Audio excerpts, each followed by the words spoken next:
الحمد لله الذي لم يزل عالما عليما قادرا قديرا حيا قيوما سميعا بصيرا قادرا قديرا حيا قيوما سميعا بصيرا والصلاة والسلام على سيدنا وسندنا وحبيبنا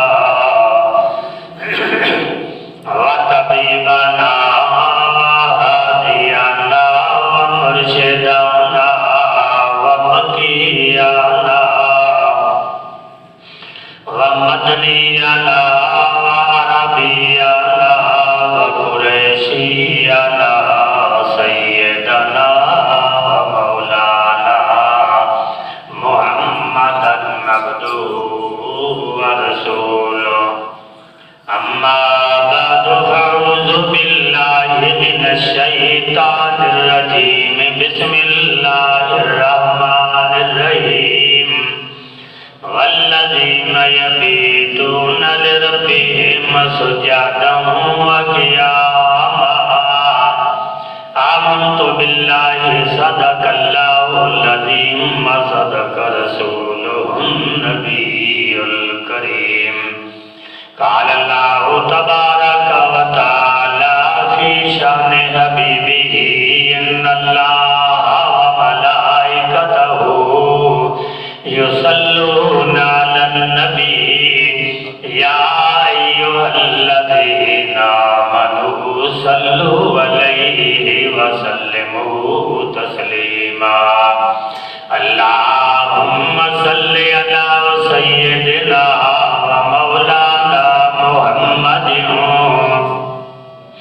وعلى آل سيدنا ومولانا محمد وبارك وسلم وصل عليه الصلاة والسلام عليك يا رسول الله الصلاة والسلام عليك يا حبيب الله الصلاة والسلام عليك يا رحمة للعالمين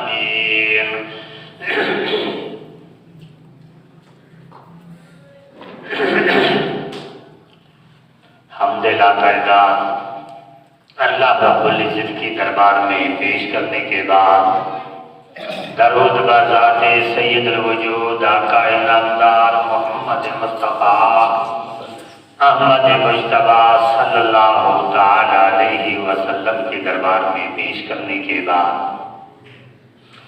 اللہ رب العزت کی پاک کلام میں سے جو آیات مبارکہ تلاوت کی ہے، اس آیات میں اللہ رب العزت نے اولیاء کرام کا ذکر فرمایا ہے۔ جو اللہ کے نیک بندے ہیں رب کائنات نے ان کا ذکر فرمایا کہ اللہ کے نیک بندے کون ہیں جس کو اللہ رب العزت نے اپنا دوست کہا،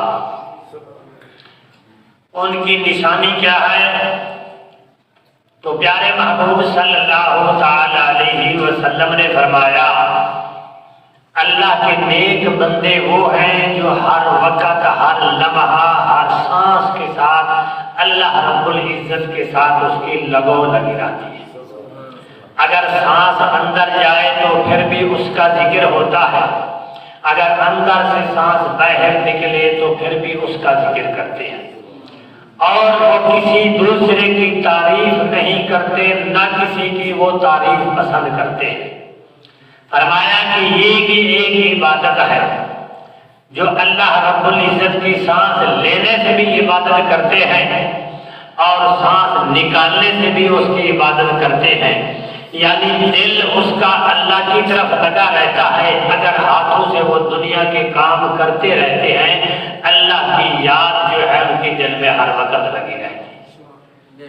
ایک ولی اللہ کے پاس کچھ لوگ آئے، اگر لوگوں نے بتلایا کہ آپ کے گھر کو آگ لگ گئی ہے، آپ بڑے سکون سے بیٹھے ہیں، آپ نے سر نے نیچے کیا، کرنے کے بعد پھر کہا الحمدللہ۔ تھوڑی دیر گزری، پھر آیا ایک آدمی، اس نے کہا جی آپ کے گھر کی آگ جو ہے وہ ختم ہو گئی۔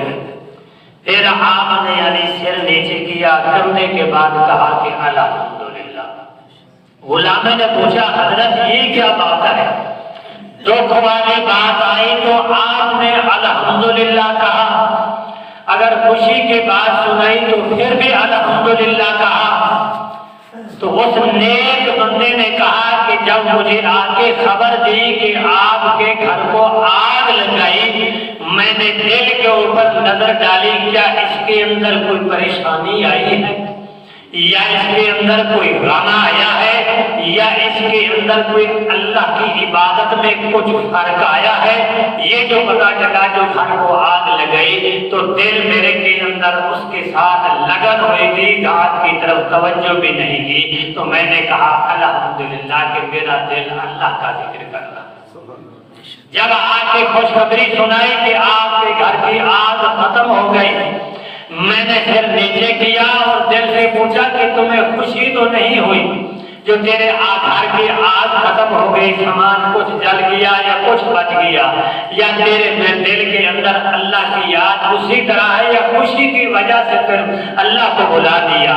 تو دل نے یہی جواب دیا کہ جب آئی غم کی پیغام تو اس وقت بھی اللہ کے لگن میں لگا ہوا تھا، جب خوشی کی خوشخبری آئی تو پھر بھی اس کی لگن میں لگا ہوا تھا۔ اس لیے میں نے کہا الحمدللہ۔ چلو دنیا کی بات سن کر اس کو خوشی نہیں ہوئی تو اللہ والے ہی ہوتے ہیں جن کو رب کائنات نے فرمایا والذین یبیتون لربہم سجدا وقیاما، کہ ان کا ایک ایک لمحہ اور ایک ایک رات اور ایک ایک دن اللہ کے ذکر میں اس کی یاد میں گزار دیتے ہیں۔ جو عبادات اللہ رب العزت نے جس ٹائم پہ مقرر کی ہے وہ عبادات اسی طرح کر رہے ہیں، اس رب کو راضی کر رہے ہیں۔ تو فرمایا ایک ولی ہے اللہ کا نیک بندہ، جب اس کا اخیر وقت ہوا تو اس نے 4 شرطیں لکھی کہ میرا نماز جنازہ وہ آدمی پڑھائے جس کے اندر یہ 4 شرطیں پائی جائیں، کہ اگر ان میں سے ایک شرط بھی کم ہے تو وہ میرا نماز جنازہ نہیں پڑھا سکتا۔ یعنی یہ اللہ والوں کی باتیں ہیں کہ اگر وہ 4 باتیں اس میں پائی جائیں تو وہ نمازیں پڑھائیں، اگر نہ پائی جائیں تو میرا نماز جنازہ وہ آدمی نہ پڑھائے۔ اس بزرگ نے پہلی شرط لکھی کہ میری نماز جنازہ وہ پڑھائے کہ جس کی پوری زندگی میں یعنی تکبیر اولا اس کی فوت نہ ہوئی ہو۔ تکبیر اولا کہتے ہیں جماعت کے اندر جو پہلی تکبیر اللہ اکبر کہا جاتا ہے، یعنی پہلی تکبیر پوری زندگی میں اس کی فوت نہ ہوئی ہو، وہ آدمی میرا نماز جنازہ پڑھائے۔ تو میرے آقا نے فرمایا تکبیرۃ الاولا خیر من الدنیا وما فیہا، اگر دنیا کا یہ مال سونا زر سب چیز اللہ کے راستے میں خیرات کر دی جائے تو فرمایا تکبیر اولا کا ثواب پھر بھی نہیں ملے گا۔ تکبیر اولا کا ثواب اتنا زیادہ ہے جس کی ہم لوگ بے پرواہ نہیں کرتے، یا وہ لوگ کہتے ہیں کہ ہر وقت ہم نماز میں رہتے ہیں، میں نماز پڑھنے کی ضرورت نہیں، تو اللہ والے یہ اتنا لکھتے ہیں کہ میرا نماز جنازہ وہ پڑھائے کہ جس کی پوری زندگی میں تکبیر اولا فوت نہ ہوئی ہو۔ ایک صحابی کی ایک دن تکبیر اولا فوت ہو گئی، 7 سال تک وہ روتا رہا اس لیے کہ میری تکبیر اولا فوت ہو گئی۔ تو اللہ رب العزت نے فرمایا کہ اے محبوب کے غلام کو کہہ دو کہ ایک تکبیر اولا فوت ہوئی تو 7 سال تک روتے رہے، میں اللہ رب العزت نے اسے تکبیر اولا کا ثواب بھی دے دیا جو 7 سال تک روتا رہا ہے، پھر بھی میں نے تکبیر اولا کا ثواب عطا کیا۔ پھر دوسرے دن یا کچھ وقت گزرنے کے بعد یعنی سورج نکلنے لگا یا نماز کا وقت کچھ ہونے لگا تو شیطان نے اس کو اٹھا دیا کہ اٹھ جا کر نماز پڑھ۔ اس نے پوچھا کہ یہ بتلا کہ تو کون ہے، مجھے نماز کے لیے اٹھا رہا ہے؟ اس نے کہا کہ میں شیطان ابلیس ہوں۔ اس غلام نے کہا کہ شیطان کا کام ہے نماز سے روکنا، تو مجھے نماز سے اٹھا رہا ہے۔ اس نے کہا ایک دن تیری تکبیر اولا بہت ہوئی، 7 سال تک روتا رہا، اللہ رب العزت نے 7 سال کا ثواب تمہیں عطا کر دیا ہے۔ میں نے یہی سوچا کہ ایک تکبیر اولا کا ثواب ملے گا، 7 سال کا تو نہیں ملے گا۔ شیطان پھر بھی اپنا دا لگا گیا، یعنی زیادہ ثواب اس کو نہ ملے، ایک تکبیر اولا کا ثواب ضرور ملے۔ یعنی تکبیر اولا کا اتنا ثواب ہے، پوری دنیا اگر یعنی خیرات کر دی جائے تو تکبیر اولا جتنا ثواب نہیں پہنچے گا۔ اس اللہ والے نے پہلے یہی شرط لکھی کہ میرا نماز جنازہ وہ پڑھائے جس کی پوری زندگی میں بیماری میں، تکلیف میں، مصیبت میں، کسی وقت میں بھی اس کی تکبیر اولا بہت نہ ہوئی ہو، میری نماز جنازہ وہ پڑھائے۔ دوسری شرط وہ لکھی کہ میری نماز جنازہ وہ پڑھائے جس کے اندر یعنی 80 رکعتیاں پہلے والی 4 سنتیں پوری زندگی میں کبھی قضا نہ ہوئی ہو۔ فرض تو علیحدہ رہے، سب چیز علیحدہ رہے، یہ نوافل ہے، نوافل کا ثواب ہے۔ فرمایا کہ جس کی 80 کی سنتیں پوری زندگی میں کبھی قضا نہ ہوئی ہو، میری نماز جنازہ وہ آدمی پڑھائے۔ تیسری شرط یہ لکھی کہ میری نماز جنازہ وہ پڑھائے کہ پوری زندگی میں اس کی کبھی تہجد کی نماز قضا نہ ہوئی ہو، ہر وقت یعنی بیماری تکلیف میں جو کچھ بھی آیا ہے تو اس کی یعنی زندگی کے اندر اس کی تکبیر اولا کبھی فوت اللہ اکبر تہجد کی نماز قضا نہ ہوئی ہو۔ میری نماز جنازہ وہ آدمی پڑھائے جن کے اندر یہ 4 شرطیں پائی جائیں۔ چوتھی شرط اس نے یہ لکھی کہ میری نماز جنازہ وہ پڑھائے کہ جس مرد کو مرد کی کہ غیر عورت پہ کبھی نگاہ نہ پڑی ہو، اپنی بیوی، بیٹی، بہن، ماں کے بغیر کسی دوسری غیر عورت پہ کبھی اس کی نگاہ نہ پڑی ہو۔ فرمایا کہ وہ میری نماز جنازہ پڑھائے۔ یعنی 3 شرطیں تو عبادت کی تھی، تکبیر اولا بھی عبادت تھی، عصر کی سنتیں بھی عبادت تھی، تہجد بھی عبادت تھی۔ یہ بڑی مشکل ہے کہ یعنی اپنی بہن، بیٹی، بیوی کے بغیر کسی یعنی غیر عورت پہ کبھی نگاہ نہ پڑی ہو۔ میرا نماز جنازہ وہ آدمی پڑھائے، اگر ایک عورت بھی نگاہ پڑ گئی تو میری نماز جنازہ وہ نہ پڑھائے۔ میرے آقا نے کہا، حضرت ابوبکر صدیق رضی اللہ تعالیٰ نے پوچھا کہ یا رسول اللہ کہ اگر اچانک کسی غیر عورت پہ نظر پڑ جائے کیا اس کا گناہ لکھا جائے گا؟ میرے آقا نے فرمایا کہ اگر اچانک پڑ گئی تو گناہ نہیں لکھا جائے گا، اگر تو دوبارہ دیکھے گا تو تیرے یعنی اعمال نامے میں گناہ لکھا جائے گا۔ اس دور میں ایسے لوگ مل جایا کرتے تھے جو ان بزرگوں نے لکھا ہے۔ آج کل کئی آدمی ساتھ لکھ کے جائے بغیر جنازے کے دفن کرنا پڑے گا، جنازے پڑھانے والا نہیں ملے گا۔ ہماری عزتیں گھر میں نہیں ٹکتی، اگر ان کو روکے نا گھر میں رہو، یہ بازاروں میں گھومنا اچھا نہیں ہے، کہتے تم تو بے وقوف پاگل ہو، ہمیں قید کر کے رکھا ہے۔ عورت کا معنی ہوتا ہے پردہ، یعنی 4 دیواری کے اندر رہ جائے، 4 دیواری سے باہر نہ نکلے۔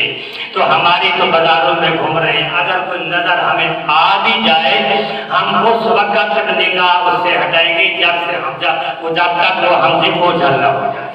یعنی اگر گھر کے دروازے پر بھی نگاہ پڑتی ہے تو دیکھتے رہے گی بھی، گھر جب بڑھ جائے گا تو بعد میں نگاہ ہو جائے گی۔ تو ہماری امید کیا ہوتی ہے کہ اللہ ہماری دعا تو نہیں قبول، ہماری دعا کیا خواہ قبول ہوگی؟ اللہ اس کے رسول کے پیغام کو ہم نے ٹھکرا دیا، اللہ رب العزت نے ہمارے دعائیں قبول کرنا چھوڑ دیا۔ اس بزرگ نے 4 شرطیں لکھی کہ میں نماز جنازہ وہ آدمی پڑھے جن کے اندر یہ 4 شرطیں پڑ جائیں۔ رات کے وقت آپ کا انتقال ہو گیا، حضرت بختیار کاکی رحمت اللہ تعالی علیہ، بابا فرید الدین شکر گنج کا استاد بھی ہے اور پیر بھی ہے، اس نے یہ شرطیں لکھی تھی۔ صبح سے رات کے وقت فوت ہو گئی، اطلاع ہر طرف پھیل گئی کہ فلاں بزرگ انتقال کر گیا ہے۔ تھوڑی دیر کے بعد وصیت نامہ پڑھ کے سنا دیا جاتا ہے۔ وہاں عالم بھی موجود تھے، مفتی بھی موجود تھے، بڑے بڑے ولی بھی موجود تھے، اللہ والے بھی موجود تھے، کسی کے اندر یہ 4 شرطیں نہیں تھی۔ اس لیے کہ اگر ہمارے اندر 4 شرطیں پائی جاتے ہم نماز جنازہ پڑھائیں گے۔ آج کل اگر لکھ کے رکھ دیں گے، سب سے پہلے وہ جنازے کے لیے آئے گا جس نے کبھی فرض پڑھے بھی نہیں ہوں گے، اور نہیں تو یہ بھی مشہوری تو ہو جائے گی، فلاں نے فلاں کا جنازہ پڑھا دیا۔ ہم مشہوری کے چکر میں ہیں، آج کل کے دور میں نمبرداری اور مشہوری کے چکر میں ہے کہ ہمارا نام جب مشہور ہو جائے تو یعنی ہر ایماندار لوگ تھے، کسی نے یعنی اٹھ کر جنازہ نہیں پڑھایا کہ 4 شرطیں اس کے اندر موجود ہیں۔ جب عصر کا وقت ہوا، ایک آدمی منہ کے اوپر کپڑا ڈالا ہوا آیا، اس بزرگ کے کفن میں کھڑا ہو گیا اور منہ سے کپڑا ہٹایا، کہنے لگا کہ اللہ والے تو نے جو شرطیں لکھی ہے میرا راز یا تو جانتا تھا یا میرا اللہ جانتا تھا اور کسی کو خبر نہیں ہے کہ آج میں اپنا راز چھپاتا ہوں تو تیرا جنازے پڑھانے والا کوئی نہیں ہے، کہ آج میں تیرا جنازہ پڑھاتا ہوں تو میرا راز باقی نہیں رہے گا۔ وہ اللہ والے تھے، یعنی کسی کو پتہ بھی نہیں تھا کہ وہ کون ہے، صرف اس اللہ والے کو خبر تھی، تو اس نے یہ لکھ دیا کہ میرا جنازے پڑھانے والا ہے۔ تو لوگوں نے کہا کہ آپ یعنی کہاں سے فرمایا ہے؟ حقیر کے اندر یہ 4 شرطیں پائی جاتی ہیں، صفحے سیدھی کرو میں نماز جنازہ۔ اس وقت وہ کون تھا؟ پورے ہندوستان کا بادشاہ خواجہ التمش، یعنی دنیا کا بادشاہ تھا، جنہیں بادشاہ ہو کر تکبیر اولیٰ جس کی فوت نہ ہوئی ہو، بادشاہ ہو اور اثر کی سنتے قضا نہ ہوئی ہو، بادشاہ ہو تہجد کی نماز قضا نہ ہوئی ہو، بادشاہ ہو یعنی غیر عورت پہ کبھی نگاہ نہ پڑے۔ جب ایسے بادشاہ ہوں گے تو پبلک یعنی کیسے نیک ہوگی؟ ہمارے بادشاہ تو اللہ ہی پناہ ہے، یعنی سود کے پیچھے پڑے ہیں، عورتوں کے پیچھے پڑے ہیں، شراب کے پیچھے پڑے ہیں، جیسے آپ ہیں عوام بھی ایسی بنے گی۔ اس نے نماز جنازہ پڑھائی، پڑھنے کے بعد یعنی اسی طرح اور بھی اللہ والے بہت ہیں جن لوگوں نے کئی شرطیں لکھی جو ہمارے نماز جنازہ کو پڑھائے۔ ہمارے پاکستان کے اندر ملتان کے اندر حافظ جمال اللہ کا مزار مبارک ہے، اس نے بھی تو 2-3 شرطیں لکھی تھی کہ میرا نماز جنازہ وہ پڑھائے کہ جس کے اندر یہ 3 شرطیں پائے جائیں۔ حافظ جمال اللہ وہ حافظ ہے کہ جس نے شادی کی تھی، اس کی بیگم قرآن کی حافظ تھی، جب رات کو گیا بیگم کہنے لگی میرے سے دور ہو جا، جب تک تو قرآن کا حافظ بن کر نہیں آئے گا میرے قریب نہ آنا۔ اس نے کہا کہ حافظ بنتے ہوئے 2-4 سال لگ جائیں گے، اس نے کہا بے شک 20 سال کیوں نہ لگے۔ اسی طرح کسی کے پاس جاتا، اس نے سال بتایا، کسی نے 2 سال بتلایا، کسی نے کہا کہ فلاں بزرگ کے پاس چلا جا وہ تمہیں کا طریقہ بتلائے گا۔ جب اس کے پاس گیا تو اس نے کہا کہ جا مدرسے میں جا کے قرآن پڑھ، جب حافظ بنے گا تو اس وقت آ جانا۔ جب وقت بزرگ کی منت کی اور بزرگ بڑے مہربان ہوتے ہیں، اس نے کہا کہ صبح کے وقت یعنی صبح کی نماز پڑھیں گے تو سیدھی طرف سے آ کر بیٹھ جانا۔ آپ نے باپ کو لے آیا اور اسی طرف بٹھا دیا، آپ سیدھی طرف بیٹھ گئے تو اس بزرگ نے جب صبح کی نماز پڑھی اس طرح سلام پھیرا تو جتنے آدمی تھے وہ سارے کے چہرے حافظ قرآن بن گئے۔ اس طرح سلام پھیرا تو اس طرح سارے کے سارے ناظرے والے بن گئے۔ اب بھی جس کا بچہ قرآن کا حافظ نہ بنتا ہو، حافظ جمال اللہ کی قبر پہ لے جائیں، وہاں جا کر دعا مانگ کے آئے، وہ بچہ قرآن کا حافظ بن جائے گا۔ حضرت حضرت بہاؤالدین زکریا ملتانی رحمت اللہ علیہ کی دربار ہے، بیچ میں روڈ ہے، اس طرف آپ کی مزار مبارک ہے، وہاں بہت سے بچے قرآن پڑھتے ہیں۔ جس کا بچہ آپ بھی حافظ نہ بنتا ہو اس دربار پہ لے جائے، وہ بچہ قرآن کا حافظ بن جائے۔ یعنی ویسے اس بزرگ نے یہ شرط لکھی تھی کہ میری نماز جنازہ وہ کرائے جس کی تکبیر اولیٰ فوت نہ ہوئی ہو، میری نماز جنازہ وہ کرائے جس کی اثر کی سنتے کبھی قضا نہ ہوئی ہو، میری نماز جنازہ وہ کرائے جس کی تہجد کی نماز قضا نہ ہوئی ہو۔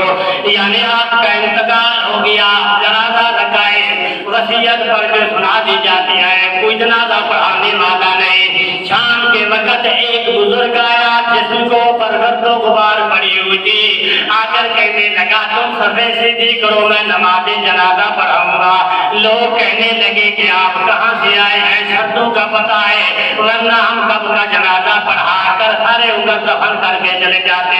اس بزرگ نے کہا جو اس نے 3 شرطیں لکھی ہیں الحمدللہ یہ فقیر کے اندر پائی جاتی ہے۔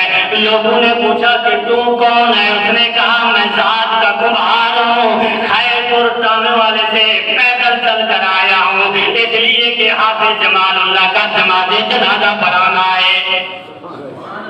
یعنی وہ لوگ اس وقت مل جایا کرتے تھے۔ مقصد کہنے کا یہ ہے کہ آج کل یہ 14ویں صدی کے جو کہتے ہیں ہم 24 گھنٹے عبادت میں ہیں، کبھی نماز کے قریب نہیں جاتے۔ ایک آدمی مجھے کہنے لگا جو علم میں نے پڑھا ہے نا اگر میں تمہیں بتا دوں نا تو نمازیں پڑھنا چھوڑ دے گا۔ میں کہ یار یہ تو مہربانی کر، میں نے کہا یہ تو مہربانی کر، میں تو اس کی تلاش میں وہ بتا تو صحیح پر پتہ اس کو بھی نہیں ہے، کہتے بیٹھ کر یعنی ایسے چھوٹ چلا دیتے ہیں۔ لیکن وہ علم مجھے بتا نا وہ کون سا علم ہے جیسے نماز، حضرت علی کو وہ علم نہیں ملا تھا، حضرت غوث اعظم کو نہیں ملا تھا، حضرت امام ابو حنیفہ اس کے بارے میں بھی لکھا ہے کہ آپ نے یعنی 40 سال تک عشاء کی وضو سے صبح کی نماز پڑھی ہے۔ جو امام ہے یعنی ہر مسلک والا اس کو مانتا ہے کہ اس علم کا پتہ اس کو بھی نہیں چلا۔ یہ آج 14ویں صدی کے جو فقیر بنے پھرتے ہیں یہ کہتے ہیں کہ ہمیں علم ہے، وہ بتاؤ تو صحیح وہ علم کون سا۔ اس لیے اللہ تبارک و تعالیٰ نے فرمایا والذین یبیتون لربہم سجدا وقیاما، رب کائنات نے فرمایا کہ میرے دوست اور میرے ولی کیا کرتے ہیں، رات بھی اللہ کی عبادت میں کھڑے رہتے ہیں، دن کو بھی اللہ رب العزت کے ذکر میں رہتے ہیں۔ فرمایا وہی میرے قریب ہیں، وہ میرے دوست ہیں، اگر وہ مجھ سے مانگتے ہیں میں اللہ تبارک و تعالیٰ ان کا کبھی ہاتھ خالی نہیں لوٹاتا۔ فرمایا کہ میں اس کا ہاتھ کبھی خالی نہیں لوٹاتا، ہاتھ اٹھاتے ہیں میں رب کائنات ان کو عطا کر دیتا ہوں، اس لیے کہ ان لوگوں نے مجھے راضی کیا ہے، مجھے راضی کیا، میں ان کو راضی کرتا ہوں، دنیا کے اندر ان لوگوں کو رسوا نہیں کرتا۔ تو اللہ والے اور نیک بندے یہی ہیں جو اپنی نماز جنازے کے اندر شرطیں لے گئے اور پڑھانے والے بھی وہ جس کی یہ چیزیں کرنا نہیں۔ تو ہم دعا کرتے ہیں اللہ تبارک و تعالی ہمیں بھی ایسا ولی اللہ ملا دے اور رب کائنات ان کی نسبت ہمیں عطا فرمائے۔